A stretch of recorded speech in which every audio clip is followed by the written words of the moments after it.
Hi, my name is Chris Liddle, and I am the host of The Lifestyle Chase. In 2018, I started this show to have meaningful conversations. I've interviewed over 100 different people, both in and out of the fitness industry. This podcast is something I'm incredibly proud of. Welcome to Season 4. Thanks for joining me. All right, so welcome back to the Lifestyle Chase. It has been probably a month since I've recorded an episode. Life has been busy. I wanted to make sure that I was nice and focused on the direction I wanted to take the show, because I find that being a podcast host requires a lot of pivots and kind of like revisiting the drawing board. Over the past few episodes, you may have noticed that I did segments of the episode and I split it up into 4. For this episode, we're just going to go with the full length episode, but you may be wondering, who is my guest today? Well, today's episode is unique because it's a client series. So I'm bringing on past clients of the show, or past clients of my training career to the show. So today's guest is Erika Anderson. How are you doing? I'm doing well. I'm so excited to be here. Well, I mean, I'm pumped to have you on the show because I think it's cool, because I think people don't realize the stories that their clients have and the stories of my clients. I'm very proud of anybody that works with me. And your story in particular, I'll kind of like set you up to give your sort of like elevator pitch. But essentially, from what I know of you, when I used to be a spin instructor, you came to my spin classes. Then I started as a trainer at L2, and you came and trained with me at L2. Then I went to Raising the Bar Training and Performance. You came and trained there. Then I went to Evolve. You came and trained there. And you are currently a remote client of mine, which is super cool to kind of see you continue on my career journey. But I want the audience to get to know you better. So like let's say you're at like a barbecue. How do you introduce yourself at a barbecue? I introduce myself as the fun, charismatic person. I am very much a people person. I've always worked in customer service. And I think it's really important to just get to know people and have a different view on life. And I am definitely the girly out of everything. I love makeup. I work in makeup. I love fashion. So I'm to a T what you would classify as a girly girl. That's like such a unique origin or like intro, I guess, to so many of the other guests in the best way, because people aren't going to see the personality side of a person because they're so used to hearing like, let's say the title that the person has for work. Like you mentioned that you're like a makeup artist, but there's so much more to what you do and past jobs that you've had and passions that you have and schooling that you're going for. So we'll unpack that as we go. But the first thing that I wanted to like talk about was when you first started thinking that you wanted to start your fitness journey. What did that look like for you? What were the first steps that you took and what motivated you, I guess? I feel like I have a really broad perspective on fitness because I grew up as a millennial in the era of fad diets, of everybody thin was everything. And I definitely had that mindset going into training. It wasn't to be strong. It wasn't to feel good. I had a goal of weight loss. That was it. And it really showed me as I kept going through it, what it was all about, that weight loss wasn't the end goal. And I had been talking to friends about training, and I had a lot of coworkers who went to True Ride where you were a spin instructor. And so it was really just word of mouth of like, you should try it. We love it. It like gets our heart rate up. We feel good after. And I felt like it was the way that I was going to reach my end goal. And now my end goal is very different than it was before. So, as you kind of started to dip your toes into fitness, like what were the first things in your life that you started to notice change? Like, I know my own story and like how fitness sort of helped me through the ebbs and flows of life, but let's hear the perspective of you. Like, you start going a true ride. How did life start to change for you? I felt a lot more positive. I'm already a very optimistic person, but when you feel like you're in a rut in your own life, going out and getting to the gym, you get to release everything. You feel like a brand new person after. And I feel like it gave me the chance to really experience that and come back and be able to have my day and really focus on what I needed to focus on. I like that. So, when it comes to thinking about what you're focusing on, like, what has been the primary focus, like, let's say career wise for you? Like, and we can start off by what was your primary career wise focus at that point, like 2017, 2018 kind of thing? Yeah, my main goal was I was working as a retail manager and business was everything. I was focused on numbers a lot and trying new things at work, and I was very just business focused, and I found that it was really overwhelming because I was young. I had never worked in that before, and fitness just helped me clear everything up so I could plan out what I wanted to do and focus on what needed to happen in that moment instead of thinking too far ahead of what our business goals were. I like that. Well, I mean, just like pinpointing how you were able to clear your head and kind of clean the slate. But something that I often ask people, usually I have them go into the time machine. I'm like, okay, what was life like when you were in like grade 10? For you, I'm going to say, what was life like for you when you were in grade 8? I don't know why I chose that. I'm just thinking it might have been like a time when you may have faced adversity. Maybe it was a time when you were in your prime. Maybe it was a time when there was somebody really inspirational in your life. But like, tell me more about grade 8 life for you. It's funny that you mentioned grade 8 because grade 8 was the peak year. It was everybody was getting along school, like things were just happening with friends. And it's the year of junior high that really sticks out because I had a really good friend group. We all hung out all the time and classes were really enjoyable. And at the time, even though I didn't feel as comfortable as I could have, I hadn't realized that maybe I didn't feel uncomfortable. Life was just, it was bliss. It was unaware childhood bliss. Well, you bring up the not knowing that you didn't feel uncomfortable. And I think there's something that we can pull from that. And as a person gets older, they get more in tune with realizing, like this whole feeling of discomfort, we just kind of make that up.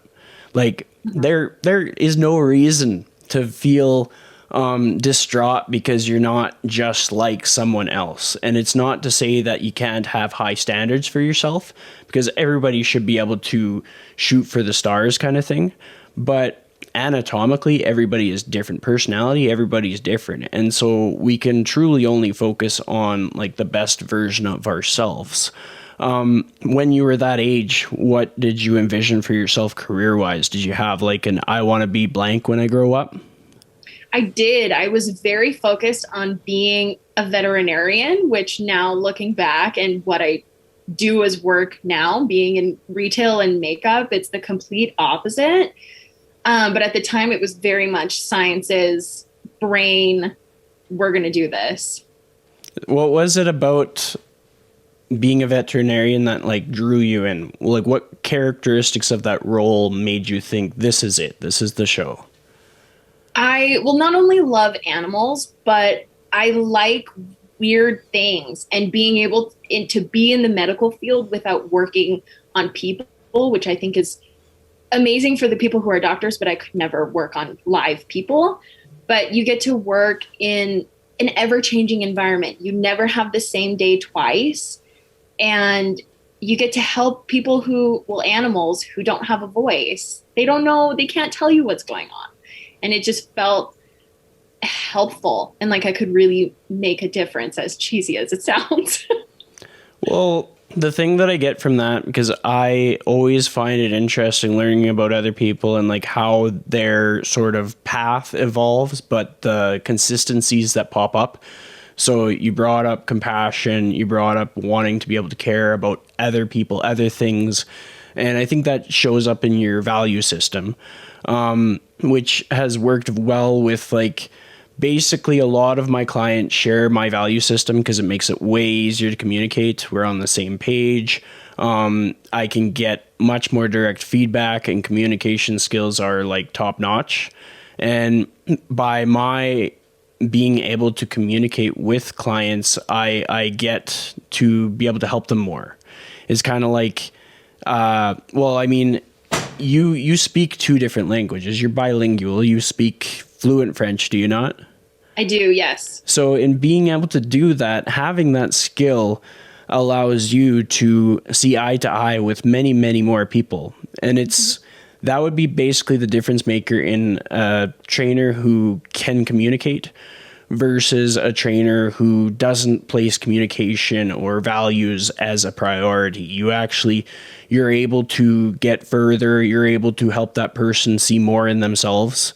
And I think that's basically my side tangent that I went off on, because the next piece here is we've addressed that you are compassionate towards other beings, be that animals or people. You just don't want to cut people open. You don't want to have that liability of like, what happens if this person dies? Yes. But the compassion shows up very clearly.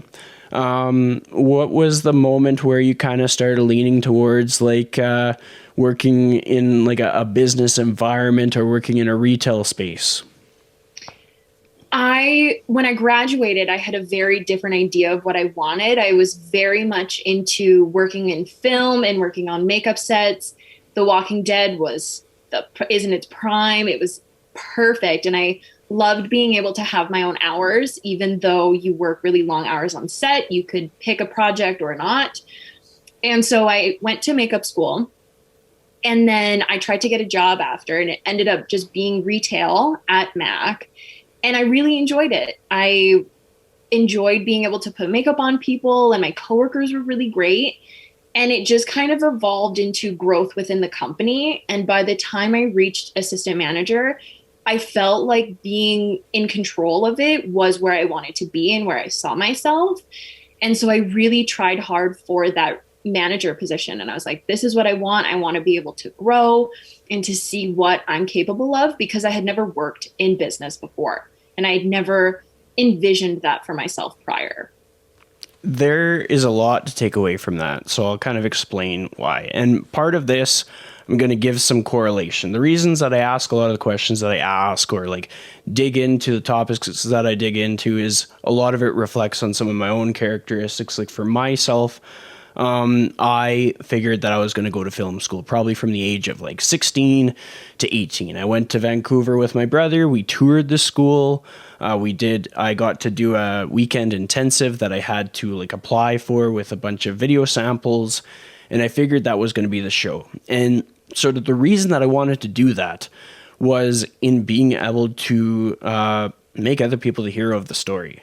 So like the Avengers movies, I love movies like that because you get to see where someone else is showing up as the best version of themselves, and you're able to create a cinematic version of that. So then you're sharing your story about first your lens on fitness and how you at first thought it was just about like kind of matching up with the standard that society kind of puts on things. Like the world has changed a lot in the years where the mannequins look different, magazines look different, but in years of past, people would be in an unsustainable caloric deficit in order to be ready for the photo shoot. And so like even if a person was being realistic, they wouldn't look the same as they would for the photo shoot. And what you kind of outlined was not only your compassion for other people, but also like your passion for helping people highlight who they are, just period. Just as a character, as a person, as like a presence in a storyline. And I think that's cool because it like there's consistencies there. And it just sort of goes to show that people become like the reflection of who they seek out or who they are, kind of thing. So for myself, when I am training people, I tend to have a lot of like business owners as my clients, because for myself, I'm very entrepreneurial. And with that mindset, I just end up paired up with business owners, and then I get the people that work really hard and they need to shut off their brain because they have too many numbers in their head, they have too much stress in their head, and they need to use fitness for their mental health. To loop this back in, as you ascended through the retail aspect of makeup and everything like that, what was the reflection that you had as you started to move closer to pursuing school in another frontier? I had the realization that my stress levels and how I felt, there was no way I would be able to do that for 20 years. And I felt like even though I had dipped my toe in and had tried, I was not cut out for that type of environment. And it was just the reminder that there are other things out there. You don't have to corner yourself into thinking you can only do one thing. And I'm still really young, and I was even younger at the time. And you can do anything and change your career at any point. And I had a lot of people in my corner telling me that if this isn't what you want, go for something else. And when I applied to go to school, I felt a new sense of pride and a new sense of where I was going. And stress levels, completely gone. Although I have new stress, I feel like it's a lot more manageable now. So what are you doing in school now? Because so far people know that you have been a makeup artist. You went to school for that. You went and worked for Mac. So let's catch up the audience up to speed here. I originally thought I wanted to work in law enforcement. So I went for a bachelor in sociology, and then I took a law class and fell in love with it after years of telling myself that I was never going to be a lawyer because the stress levels are just so high. And now I'm in paralegal studies as kind of a step in towards if law is actually what I want. And I'm finishing up my first year, and I absolutely love it. It's intriguing because every day is different, and you are still helping people in what is probably the most stressful time of their life. Nobody likes to get sued. So I feel like it's a perfect fit of feeling like I can help people and I'm still doing something that I think is interesting. Definitely. So how long does that program go for? I don't think I've ever talked to somebody that's doing paralegal studies before. It's a 2-year program. And it's really intensive, kind of like an overview of all the different areas of law. And you get just like a deep dive in how the world really works when it comes to that kind of stuff. Because you don't hear about it every day. People don't talk about, oh, hey, I went to court. This dude sued me over something. Or I just got charged with this random criminal charge. So you get to really see into everything. And I'm a big true crime buff.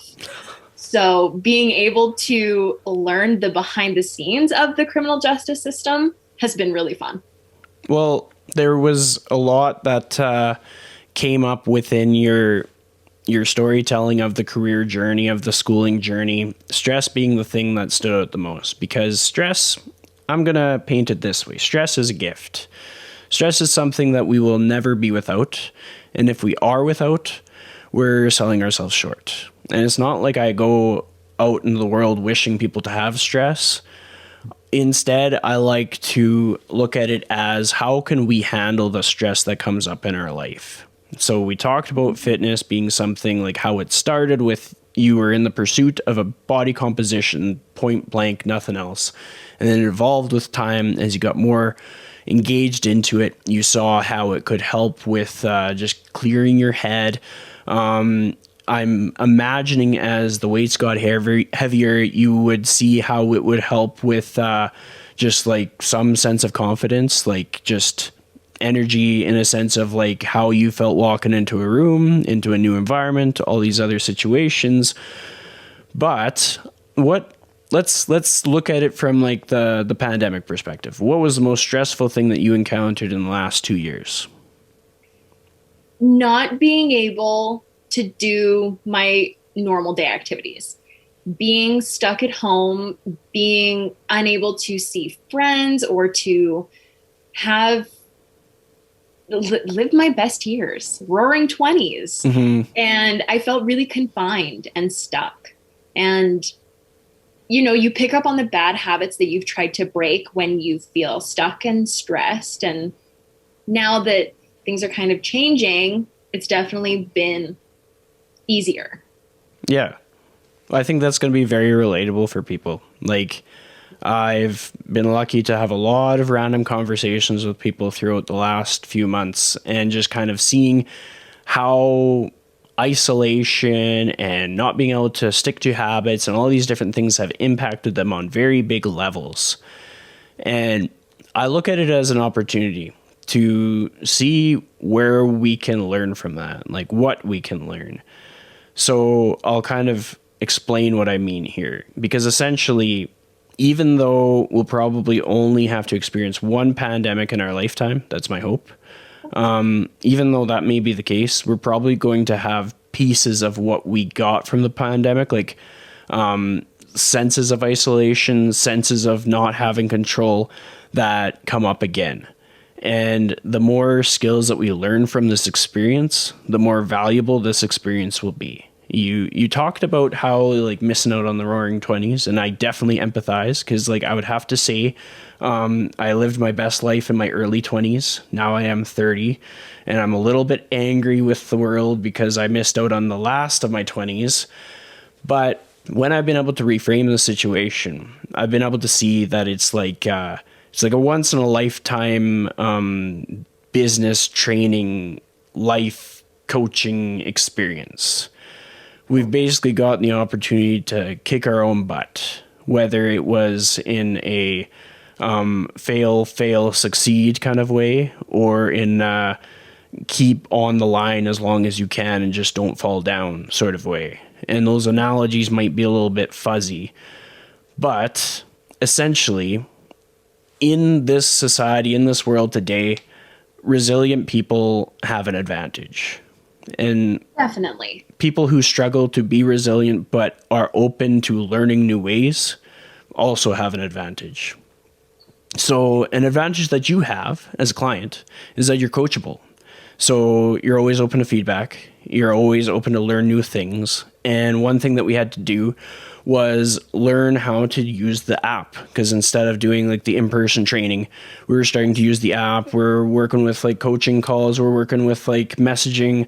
How has that experience been like for you so far? And how is it similar to in-person training? And how is it different? It has been really great. Through, like you had said, through being stuck at home, people who were diligent and determined have the advantage. And I will, unfortunately for myself, was not like that pre-pandemic. It really showed my own habits at their worst and how much I felt like I needed to challenge myself. And the app has been really great because I have you in my pocket and I have you at home where I can do my workouts and still have you to ask questions with. So even though it's not in person, it's very, very similar, and you're still there to help, and you can split up your sessions, which I really like, that you, if you don't have the full time slot, you can do half of it and half of it later. The only thing that I say I would miss is the in-person interaction of being able to just communicate and have just like fun, I guess, because even though you have the perception of what the gym is going to be, it's not like that at all. The gym is a very safe space where you can enjoy yourself, and it's not just intimidation like I expected going into it.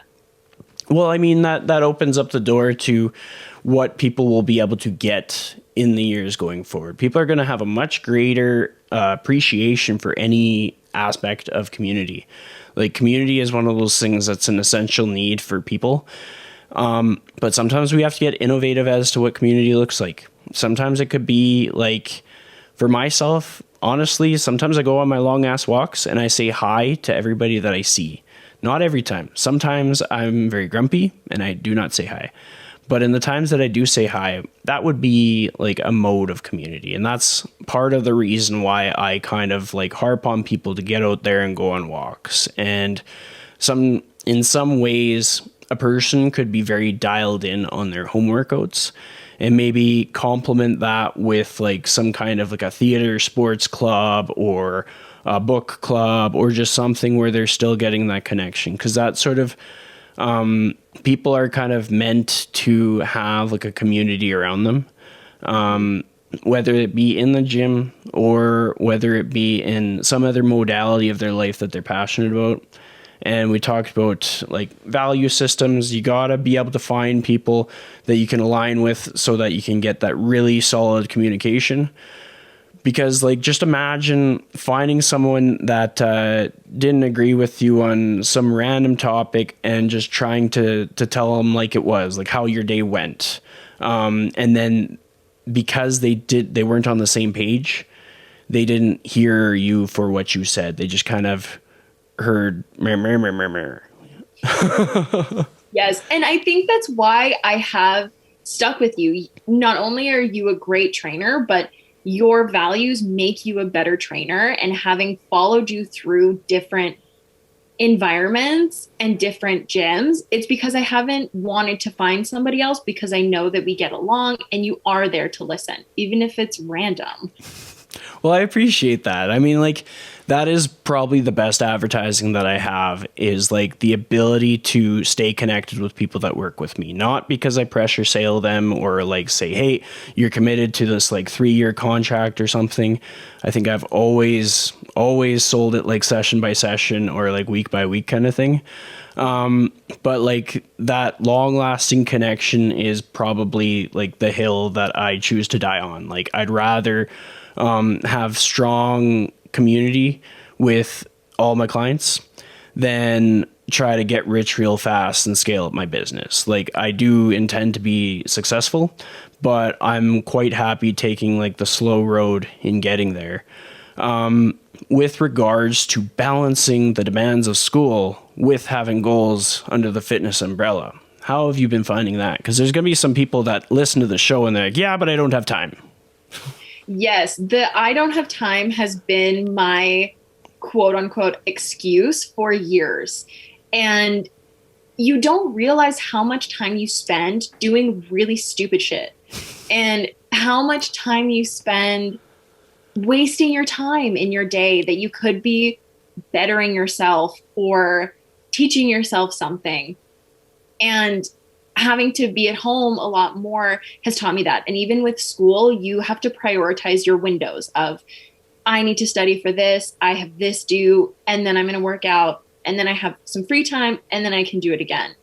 And just being able to schedule it in really helps manage everything. And even knowing that I have stuff coming up, you need to block it out and just focus on what you have in that block of time. I mean, that makes sense. It's not going to be easy for everybody, but like, the one thing that fitness can teach people is like structure and boundaries. Like, if anybody's ever actually invested in in-person training, like, that's a big investment. And so like, you block out that hour and like, nothing's going to mess with that hour because like, you've made a big commitment. And then like, it's unstoppable. But then all of a sudden you might choose to do like a free YouTube workout, but it's easier to say no to that because it's like, well, if I don't do it, I didn't lose anything because it's a free YouTube workout. So there's a lot of nuance to sticking to a commitment. And sometimes it's just the fact that you have someone in your corner who can help you be efficient with your time. Because like, that's one way that I often outline the value of working with a trainer. It's not necessarily because we're like watching the entire time and making sure you get your reps and counting your reps and making sure you don't hold your breath and stuff like that. It's more so that we are giving people time back in their life rather than like doing like 1,000 reps of a body weight thing. We're recommending that they go get a weight and getting their volume in another way, because like essentially the equation for volume would be like the reps times the sets times the load, and then the final equation. And so the number is always going to be lower when it's simply body weight versus when it's like your body weight but you're also holding a weight. And in having that as part of it, and like there's always going to be, like if you do an isometric workout where you're just staying still doing a plank or a wall sit or whatever, that will be part of the equation too. But having a trainer to kind of deal with all of that mumble jumble and be able to sort through everything and find like the best solution for the environment is worth it, because then all of a sudden you're committed like 45 minutes instead of like 45 minutes to Google the thing, half an hour to think about doing it, 20 minutes to scroll Instagram until you decide you're going to do it. And then like, you know, like it just stacks on, and all of us do it. All of us get caught up in it. Trainers all the time. We're always like missing out on time that we could be using towards something else. And I think in a lot of cases, people are in their own way. So we're going to do a little bit of a reflection here.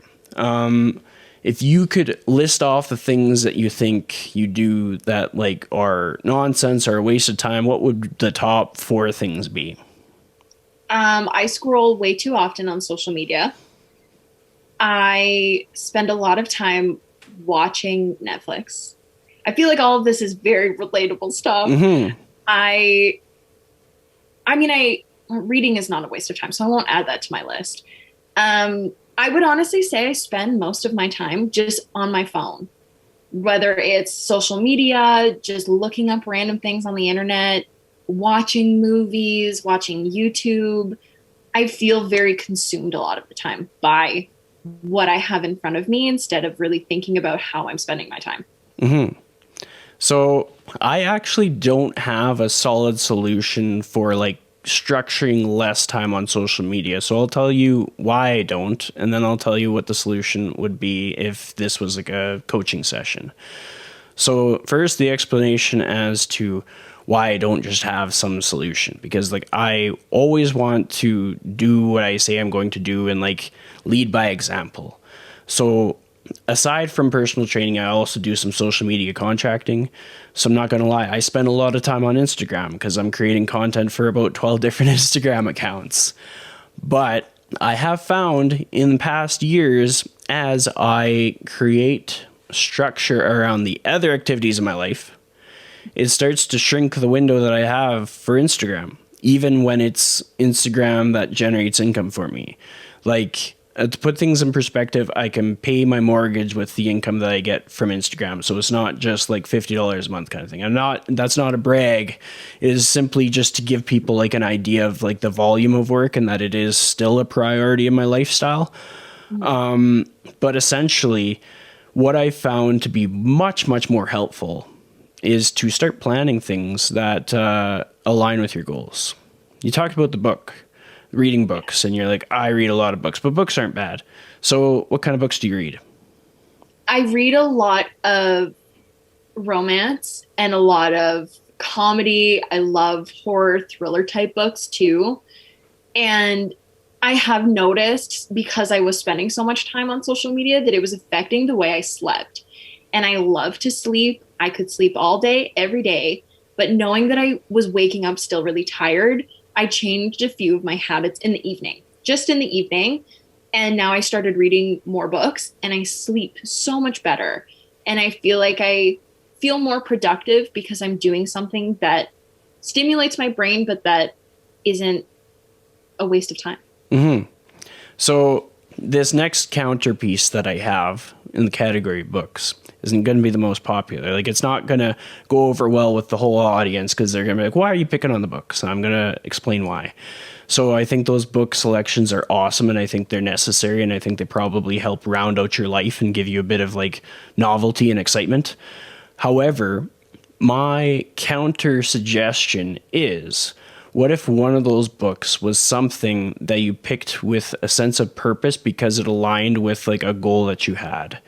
And I'll give an example. For myself, probably one of my biggest weaknesses is my ability to keep my place tidy. And so actually something that I did was I started getting books that could help me to keep my place tidy. I think I got that Marie Kondo, The Art of Tidiness or something like that. I've gifted that to a client in the past because I thought it was such a good book. And it's just kind of something that helps. It not only helps with like the environment of your home, like just having a nice place to live in. It also kind of helps you to make like conscious decisions that impact the unconscious part of your life. And this isn't a hippy dippy thing, trust me. Basically, every bit of space in your house is valuable.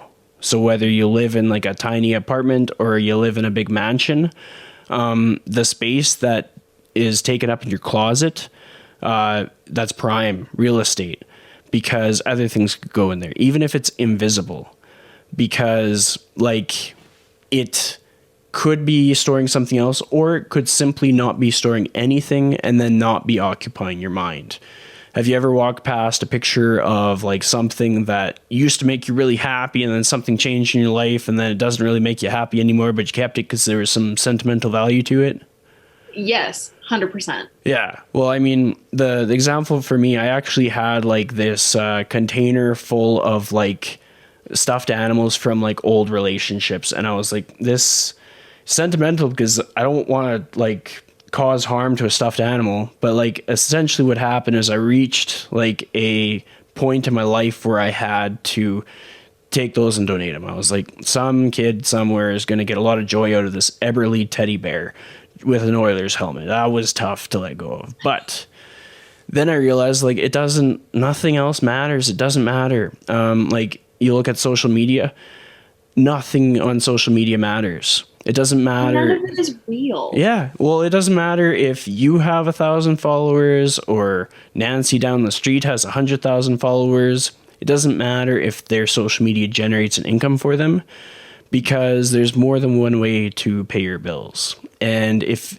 you want social media to generate income for you, you're probably going to have it feel more like work than it is like social media. And so it'll be irrelevant. If it feels like something that overtakes your life, it's not work. Like the stuff that I do for the accounts that I create content for, I have no emotional investment in any of that. I get the job done, press post, off I go, all done. And it kind of depends which area of that you're in. Some people might be handling the DMs, stuff like that. I just I post and I run. But with all of that being said, it's important for people to always have something within every modality of their life that aligns with their overarching goals. Mm-hmm. So this is kind of like a training session, so people can understand that it's more than just fitness. It's more than just lifting. Like there is some holistic value to it because you have somebody else to kind of like brainstorm obstacles in the life that might get in the way of training. So the challenge being, hopefully anybody that relates to this walks away and is like, oh, I guess the material that I'm going through gives me positive feelings, but is any of it helping me get closer to my other goals that I don't tell people about, whether it be cleaning the house or whatever it is? Mm-hmm. And then the next piece here is I outlined how beneficial it was to plan things that are exciting or cool or like beneficial, whether it be maybe another income stream that you're investing in. Like for you, the thing that always stands out is you are a talented makeup artist. So you could be having a side hustle that's prospering and helping you like buy a new car or something. Mm-hmm. And so dedicating the time to developing that, networking with people, like let's say 2 hours a week, and you're just going to meet a couple new clients, and each week, imagine how that time would transform your career or life or future or goals in comparison to letting social media take up that 2 hours. Easy. Yeah. So it would turn everything around. We see kind of like, I really like talking about the compound effect because these little things that we do, they add up over time. Like if they didn't, I wouldn't be in the training industry. Like Nothing really kind of went my way when I started off. There was spin studios that I applied to instruct at, and they didn't even give me an audition. And I even met with the owner, but I digress. It's never been like easy, and that's why I almost wish people to have a bit of a struggle, because it works out for them, because they build up this sense of resilience, they build up these skills, and then all of a sudden they stand out in a room full of candidates. So to kind of get us onto the next step of this challenge, I guess, that I have for you is, when we've talked about everything that we've talked about with regards to time and structure and priorities and goals, what are 3 things that you're not scheduling in your calendar that, if you did, would absolutely have a compound effect to help you with your goals in life? Cleaning. You mentioned Marie Kondo. As I look around, I could definitely change my cleaning habits. And I find that I clean whenever I look around and I'm like, oh, I could do that. But sometimes I don't. And scheduling time to clear your mind with it too. Like you said, the space you live in makes a really big difference. So I could schedule in some cleaning time. What do I not schedule in? I don't know. I schedule the important things. So things that I know that have to get done. If I don't write it down, it's not getting done. So if I know that it has to be a priority, and maybe that's just changing what I view as a priority, because I know that I write down priorities. Yeah, I don't know. It's cool that you answered that way, because it gave me a lot to work with. And it's because I'm old and I got old man energy over here. But essentially, sometimes what we see as a priority should have been a priority like 2 years ago. Yeah. And I say that because I've learned some tough lessons, and because just life teaches you things, and that's why old people are wise. And I'll kind of explain what I mean. So throughout COVID, lots of people have lost people in their lives, or lots of people, like, they start to realize, like, they're not a spring chicken anymore. Like, there's things that they could have done before that they didn't do because they made all these excuses. Now time has gone by and then they couldn't do it. Oftentimes I reflect on, like, if I had not, like, taken a leap and changed careers, I'd still be in the old career. Like, those excuses were strong. And, like, I'm a loyal person. I stay with companies for a long time. And a valuable lesson that I learned was, sometimes you basically have to listen to what, like, your gut is telling you. For me, it was just like, there are bigger things for me. And when I realized, like, I have no guarantee that I'm going to reincarnate and come back and be able to do this, so I better do it in this life. Mm-hmm. Although I would like to reincarnate into a dog. I think that would be a pretty good life. But interesting. Okay. Well, I mean, I imagine you come back as a pet or something. That's why I chose dog.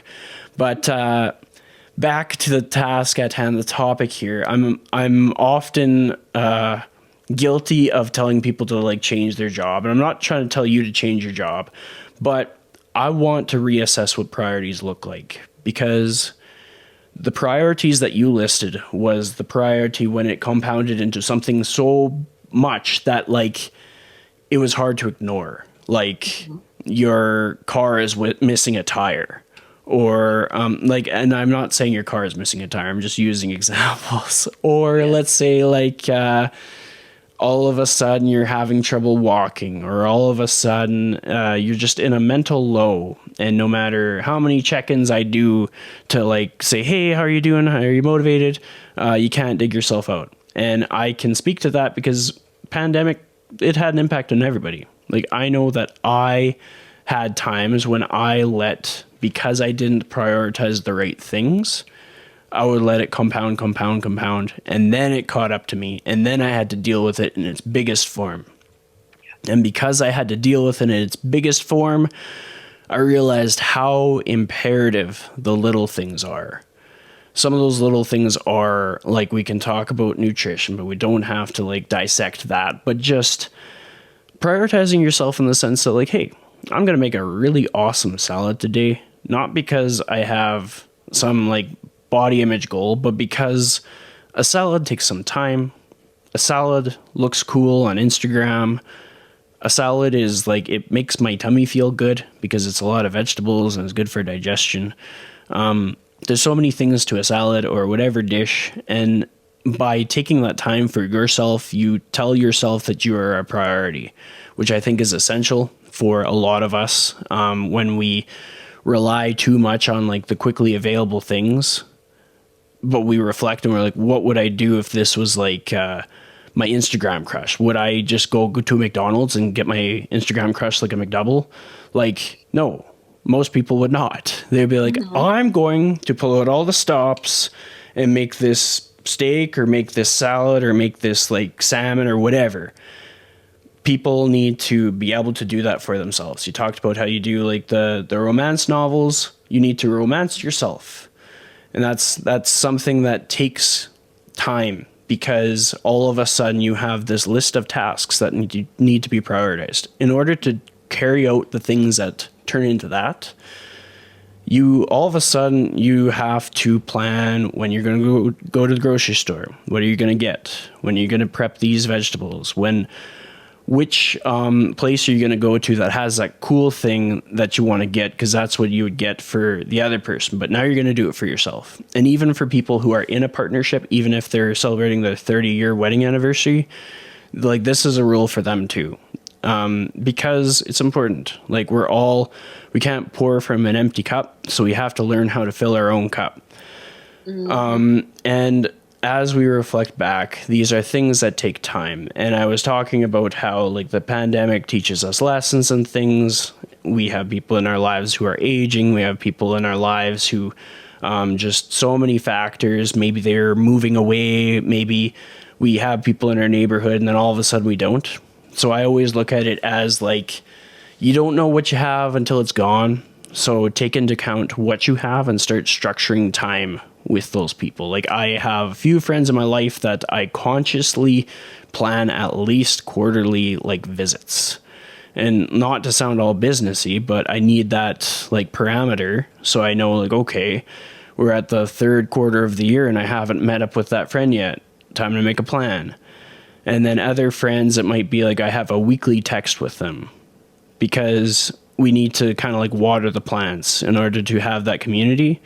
We talked about how community is essential, and community doesn't have to look the same for you as it looks for somebody else, because we got introverts, we got extroverts, we got all these different things, people with different hobbies, people with different values, people with different preferences as to how they like to gather, where they like to gather. All these things add up. So with all of that in mind, we start to see that there is much more to kind of plan for. Maybe it's like once a week you have a phone call with somebody, or once a week I will promote walking until the cows come home. Because with walking, you can plan that with a friend. You can plan that with a group of friends. Then you get the benefits of being out in nature. You get to see new scenery. It prompts fresher conversations. If you gather around like alcohol and substances, the conversations aren't as inspiring. They don't set you up as much. And oftentimes you wake up the next day regretting things. So anytime, like, I will never have alcohol while I'm recording a podcast, because the connections that I make on the podcast are sacred to me. And I don't have alcohol when I am like meeting someone for the very first time, because I know I'm not going to understand who they are and what they're about with a bit of a jaded lens kind of thing, like not really understanding, just like, and that is something that is my way of showing up, that somebody else could totally make their own opposing point and that would be totally fine. But it's just kind of like my style, because these interactions are so paramount and they can turn into things so big, because we think about how like I just happened to end up instructing at True Ride, and I've actually gotten a lot of clients from True Ride. So shout out to them. A lot of my training clients started out from there, and it was because of the connections made in dialogue during a spin class, in the time of day chosen. It kind of picked the very like intense people that were willing to wake up at 5 a.m. And from that moment forward, like a lot of those people are still connected to me on Instagram because there was something in what I said or something in how I showed up that resonated. I've had like friends and family unfollow me on Instagram, but a bulk of like the OGs in the spin class, they're still going strong. And I'm still checking on them whether they were a client or not, because those connections matter. So the roundabout is, now I've yapped at you for about 5 minutes straight about how we can reassess the things that are important to you that you're going to plan, or the things that you may not have thought about but you're thinking about now. Now, what are 3 things, aside from cleaning, because that was good, but I've got a side tangent for cleaning too that I might go into later. But what are 3 things aside from cleaning that you might prioritize going into your weeks ahead?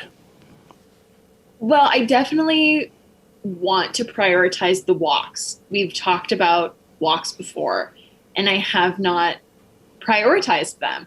They've been in the back of my mind of like, oh, I should go for a walk.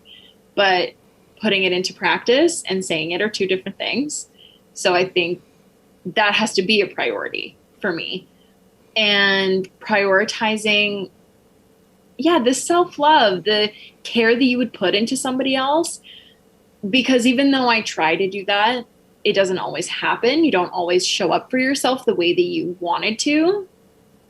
And the way that you went about talking about community and really planning that in, I have a very tight-knit group of people that are around me. My community is wonderful and very small.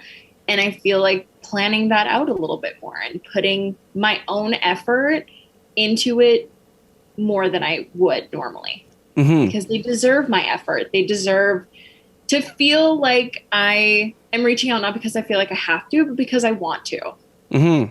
Exactly. So I'll give you one quick like tool for how to like plan the walk.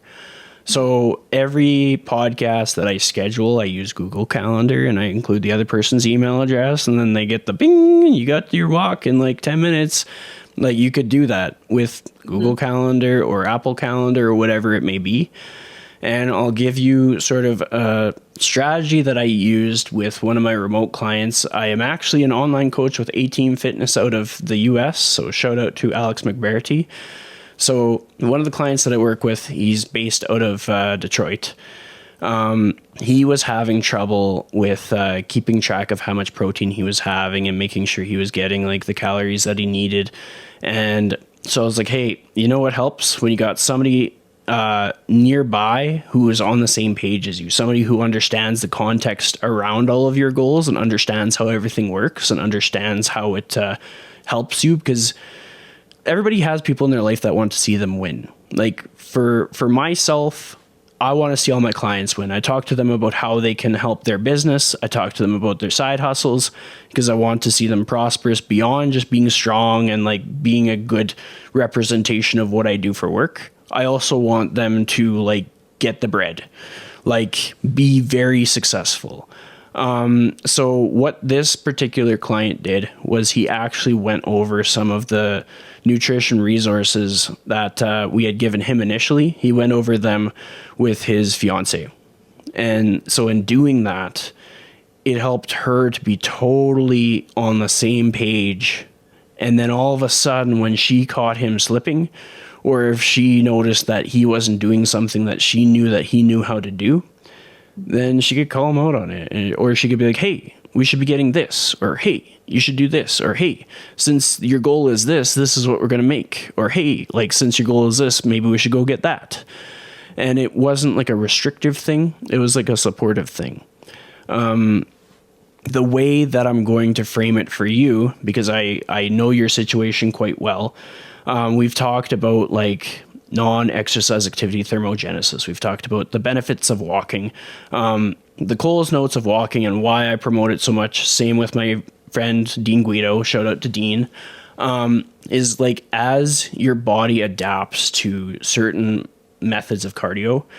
In something like running, we get more efficient, and all of a sudden, like, the energy that it takes to run reduces as maybe we get leaner, or our muscles get a bit more, like, our biomechanics get more efficient. Like, somebody who's never run in their life runs with a different gait than someone who runs professionally. And so as you get more practice and repetitions, the energy used to run is different. But with something with walking and like the way we walk, I'm sure there are some very intricate differences, but as a whole, the energy that we use to walk, like a speed walk, remains basically the same. So it's one thing that you can have in your lifestyle that's still going to have the same impact of you reaching your goals, but also has that mental benefit. And you can have a conversation, you can take the dog with you, you can like take somebody who has a dog, all these different layers to the equation. A person could be doing like their business meeting. You could align two goals together. We talked about, how about you network for your makeup artistry? You could schedule appointments to go for walks with photographers. And then if it was a wash, like if it did not work out, you got your walk in and you made a new friend because they probably know other photographers. Mm-hmm. See, this is almost like a business mastermind, but don't ever call me a business coach. But anyways, so the fact of the matter is that we talk about the benefits of walking, but within your trio of friends, do they know the benefits of walking? Do they know what NEAT means? Do they know kind of just your goals or what you're working on? Do you break it down for them? No, I mean, we talk a little bit about what we're doing day to day, but I've never really broken it down for them and being like, this is what I'm working on. This is where I want to be. Mm-hmm. I've kept it very personal of like, this is my own journey. This is what I'm going to do. Cool. So I'm going to put out an offer. So they are welcome to reach out to me for a free consultation, and it's not to be salesy. It's honestly going to just help them understand what kind of a path that you're on and the goals that you have and everything that you're working towards. But by them connecting with me and hearing it straight from the horse's mouth is going to save you having to explain it, regurgitate it. It's going to be very similar to like the video that my other client had watched, except I'll just do it live. I'll just like give them the presentation just straight up. So I'm assuming they're going to listen to this episode and just reach out to them direct and just tell them to connect with me and be like, hey, I want my free consult, and I'll set them up with it. Nice. Because that's going to help them to be more aligned with you and your goals, and it might help them too. Maybe there's some stuff that they never even thought about that they could implement into their life. I think that's it's pretty imperative to have people enrolled in what you do. Like even like for someone entering into a career where the odds are against you, the more enrolled your community is, the more likely they'll at least know what to say with regards to you reaching your goal. They're not going to understand the journey or the effort that it takes or the steps needed or the sacrifice necessarily, but they will understand the why. For me, when I explain the why behind my training career, nobody second guesses. When I really break it down, they're like, oh no, like he will basically do it no matter what. Like the sky could fall and he'll still be a trainer. Because the passion comes through and like the storyline and the origin and all that stuff. And so I've enlisted people. So essentially that will be an exciting thing. I'm going to probably follow up with you to make sure they actually take me up on the consultation, because I think it'll be a great opportunity. I will make sure that they take you up on that offer. Excellent. So to close things off, because we've gone over so much, this has been a very like conversational episode. Maybe it hasn't been the most focused, but hopefully not only you, but some of the audience have had some takeaways. What is a challenge based on your experience, based on where you are at in your life, based on what is your expertise that you would give the audience that you think would make their life better?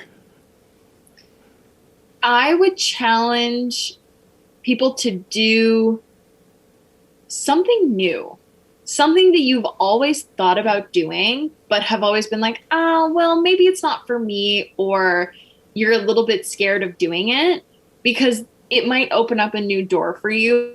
And that's definitely how I've tried to live my life now, especially through the experiences that I've had of like, no, like I'm going to do it. Why not? You only have this one life to live. You might as well just do it. Exactly. And I mean, like, that is something that is said often, but people don't understand it until they have no other choice. Like when we were stuck in the pandemic and we were like, shit, I could have done that before. Now I can't. Why didn't I do that before? And then we're hopefully getting out of the pandemic. And now we're like, okay, learned my lesson. Should have done it before. Now I have the opportunity. Don't anybody let me hesitate. So, and that's exactly it. I've put a lot of my own things of now that we're out on the back burner. And I always told myself, oh, well, when this happens, I'll do this. But now is the time. Mm-hmm. Pushing it off is only going to make you push it farther. And then with regards to what we've talked about with like basically treating yourself as like living your best life. That's often how I frame it. I go to Faro for sandwiches because that's a place that I think would be awesome to be taken to. So I just take myself. I go to the movies all the time because I'm like, well, I love movies. I miss going to movies. I was like, why am I missing going to movies? Just go to that movie. And by doing that, it embodies a different energy. People are always going to know if you're putting yourself first. And it's not like a selfish thing because compassionate people have a really hard time putting themselves first, but nobody's going to save them from the hole that they will fall into if they don't, if that makes sense. Does that sound clear? Yes, definitely. So with that being said, if a person is listening to this and they're like, I'm a compassionate person, I was really vibing with this episode. Well, you damn well better be putting yourself first in the week ahead, because there's no time like the present. You have to schedule it. It's not like there's a cap on your finances, because the better position that you're in on a personal level, the more likely that people are going to say yes to giving you a raise, the more likely people are going to hire you, or the more likely they are to give you a deal on something that reduces the spending output. The more that your time is filled with things that are good for you, the less time that you have to make like impulsive decisions with spending. Sometimes just capping our spending makes our lifestyle way better. And by that, I mean just like when we are feeling down because we're scrolled on social media a whole bunch, we're often going and just like maybe we'll get some wine or some beer, and then what comes with that, and then that stacks up. Versus if that was replaced with like we planned out a walk with friends and we talked about how we're going to take over the world, and then we went and we took a cool picture because sunsets and sunrises are awesome, and then we went bowling. Like the whole cap of that entire experience would probably be less than having not planned that and had the alternative, because like life is expensive and is going to cost money no matter which choice you make. So you might as well make the right choice. Definitely. That's such a good way to frame it too. And I mean, like, I am always learning on the journey too. So that's the benefit of seeing a trainer grow through their career, because they're never the same trainer, but it doesn't mean like they're going to deteriorate as a trainer. They just evolve, same as a client evolves. But to kind of like be mindful of the time that we've taken up of our audience, we're going to draw this episode to a close, but I'd like to thank you so much for being on the show. This has been exciting. It's you're the first on the client series, and so people are going to actually get to learn a little bit about the type of people that I work with. Yes, it was really nice. I've never been on a podcast before, so this was a first for me too.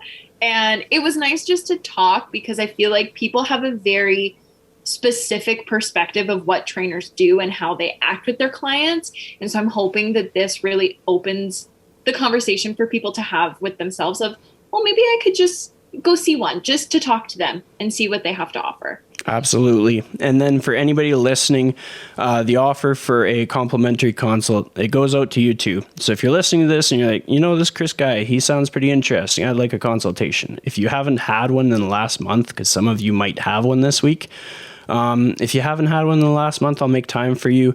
We can sit down, we can kind of go over your story, your goals, and maybe I can help you. Maybe I'll just give you some advice for the day. But thanks so much for listening. You can find more information about the podcast and myself at invigoratetraining.com or follow me on social media at Christian Liddle. And that is that.